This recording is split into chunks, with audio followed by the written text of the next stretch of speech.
Major টি-20 লিগে যারা সাকিব আল হাসানের খেলা দেখেছেন তারা একটু মনে করুন।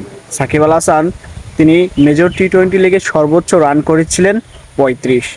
বল হাতে ৪ ওভার বল করে ৪০-এর উপর রান দিয়ে কোনো উইকেটই পাচ্ছিলেন না। একটা না, দুটা না, তিনটা ম্যাচে তিনি এরকম করেছেন। কোনো উইকেট তো পাচ্ছেনই না। ব্যাট হাতে তিনি করছেন ১ রান, ০ রান, ৩৫ রান। এই হচ্ছে তার মেজর টি-20 লিগের আমলনামা। এবার তিনি খেলতে আসছেন কানাডা গ্লোবাল টি-20 লিগে।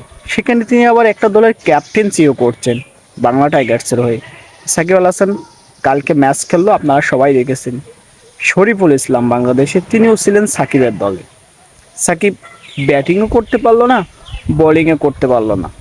এই ১ রান, ০ রান, ২ রান, ৩ রান, এটা কি সাকিবের ব্যাট থেকে মানায়? তিনি আবার ওয়ান ডাউন পজিশনে ব্যাট নামছেন, আর বল হাতে উইকেট পাচ্ছেন না। ৩০ রান, ৪০ রান, ৪৫ রান করে তিনি দিচ্ছেন। তাহলে এই সাকিব আল হাসানকে কি আর কোনো লিগে কোনো ম্যানেজমেন্ট কিনবে?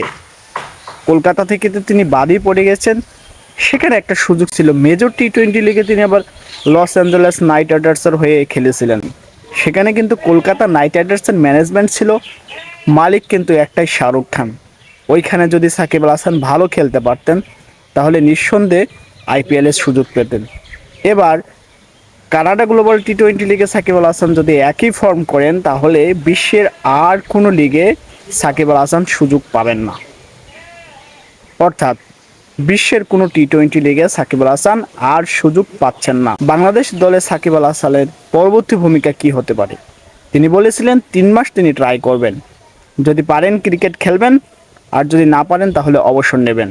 আপনারা কি বলেন? সাকিব আল হাসানের কি এখন ক্রিকেট খেলা উচিত নাকি অবসরে যাওয়া উচিত?